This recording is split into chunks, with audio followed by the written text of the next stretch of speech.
Sa bawat bukas ng malamig na Coca-Cola, isang tunog ng pagbubula ang bumubulwak, kasunod ng makapigil hiningang pagdami ng milyon-milyong bula. Ito ang simula ng isang nakakaaliw na karanasan.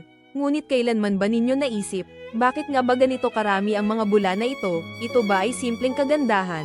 O may mas malalim na agham sa likod nito? Ang lihim sa likod ng magic na ito ay nakatago sa isang pangunahing prinsipyo ng kimika na tinatawag na Henry's Law. Kapag ang Coca-Cola ay ginagawa sa pabrika, ang napakaraming carbon dioxide gas ay pilit na inilalagay at pinatutunaw sa likido, sa ilalim ng napakataas na presyon, at pagkatapos ay selyado ang botelya. Sa ilalim ng mga kondisyong ito, ang gas ay nananatiling mahigpit na nakakulong at halos hindi nakikita, naghihintay lang ng tamang sandali. Ang tunay na palabas ay nagsisimula kapag binuksan na natin ang takip. Sa sandaling iyon, biglang bumaba ang presyon sa loob ng botelya sa antas ng hangin sa labas.